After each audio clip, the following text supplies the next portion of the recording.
Welcome to our channel where we delve into the darkest corners of the unknown. Tonight we explore the chilling world of ghostly radio signals, those eerie broadcasts that seem to whisper from beyond the grave. Turn off the lights, put on your headphones, and prepare to be haunted by 3 terrifying tales of the phantom frequencies. Imagine a world shrouded in darkness, the only light from your radio dial. You turn the knob, scanning through static and late-night talk shows, searching for something more. Suddenly, a faint signal pierces the hiss, a low hum that sends shivers down your spine. It's a haunting melody that seems to call out from the void. You pause, your finger hovering over the dial, a sense of unease creeping into your bones. What is this strange frequency? Why does it feel forbidden? Curiosity outweighs your fear, and you turn up the volume, letting the chilling sound wash over you. As the melody fades, a voice, barely audible at first, begins to speak. It's a raspy, ethereal voice, filled with a sorrow so profound it sends chills racing down your spine. The voice speaks of forgotten memories, lost loves, and regrets that echo through eternity. It speaks of a place beyond our understanding, a realm where spirits linger, their voices trapped between worlds. Night after night, you find yourself drawn back to this phantom frequency, captivated by the ghostly voices that whisper through the static. You become obsessed, spending hours listening, recording, trying to decipher the messages from beyond. The voices become clearer, their stories more detailed, their pain palpable. You hear tales of sudden accidents, lives cut tragically short, unfinished business, and lingering regrets. The line between the living and the dead begins to blur, the veil lifting just enough to offer you a terrifying glimpse into the afterlife. As the days turn into weeks, you notice a change within yourself. The world seems colder, the shadows deeper, the silence between sounds filled with whispers you can't quite make out. You feel a presence following you, watching you, and you begin to suspect that your obsession with the phantom frequency has attracted unwanted attention from the other side. One night, as you sit in the darkness, listening to the ghostly voices, you hear something different. A voice, clearer than the others, speaks directly to you, calling you by name. It speaks of your deepest fears, your hidden desires, your darkest secrets. Terror grips your heart as you realize that you've delved too deep, that you've opened a door that cannot be closed. Panic surges through you as the voice grows stronger, its tone shifting from mournful to menacing. It whispers of shadows closing in, of cold hands reaching out, of a fate far worse than death. You scramble to turn off the radio, but it's too late. The room plunges into an unnatural darkness, the air growing heavy and cold. The old brick building stood as a monument to a bygone era, its once bright neon sign now flickering and faded. Inside, the air was thick with the smell of dust and static, the only sound the hum of outdated equipment. This was WXCR, a relic of a radio station barely clinging to existence in the age of streaming and podcasts. But WXCR held secrets, dark whispers from its past that refused to be silenced. Mark, a young DJ with a passion for the golden age of radio, felt a thrill course through him every time he sat behind the antique microphone. He relished the late-night shift, the solitude broken only by his voice and the crackle of vinyl records. Little did he know, his nightly serenade was about to take a sinister turn.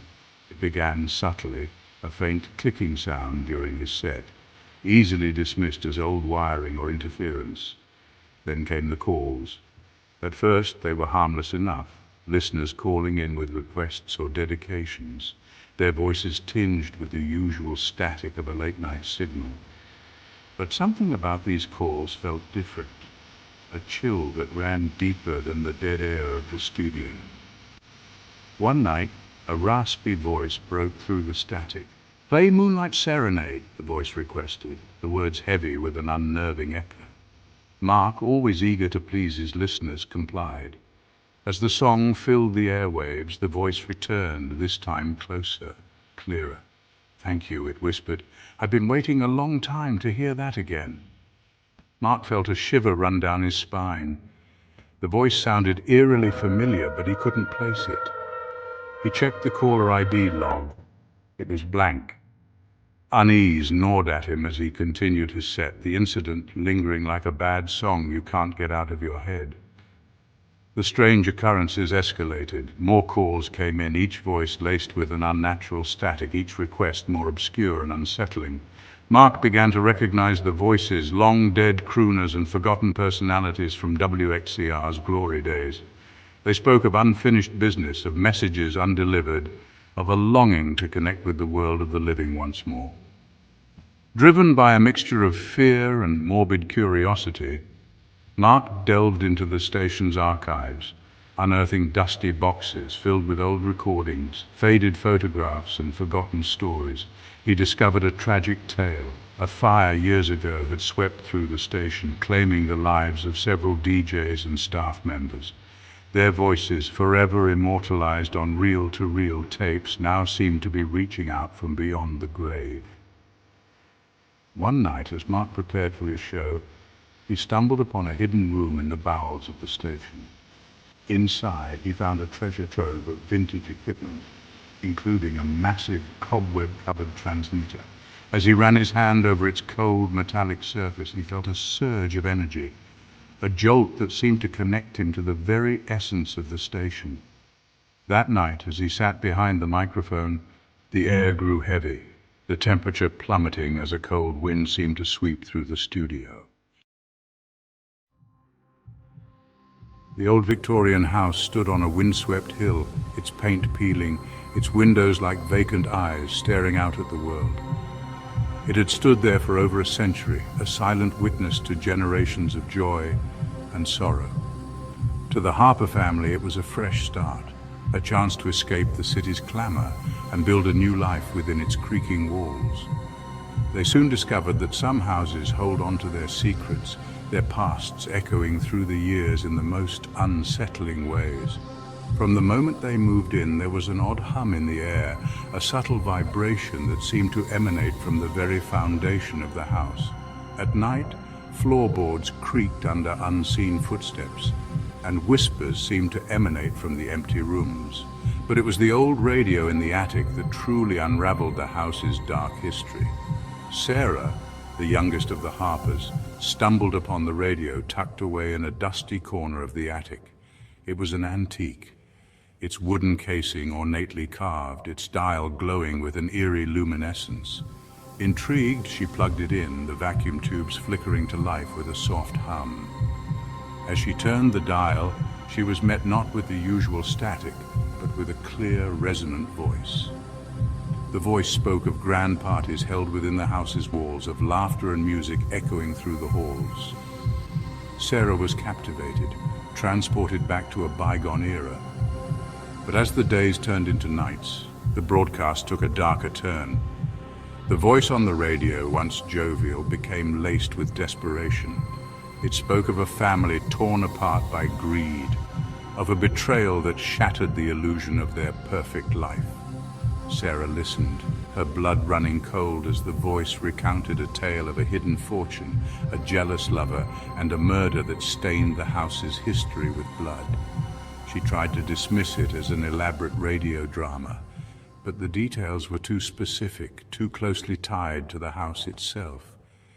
She began to notice strange occurrences, objects moving on their own, cold spots in certain rooms, the feeling of being watched. The house, once a refuge, was becoming a prison, its walls seemingly closing in around her.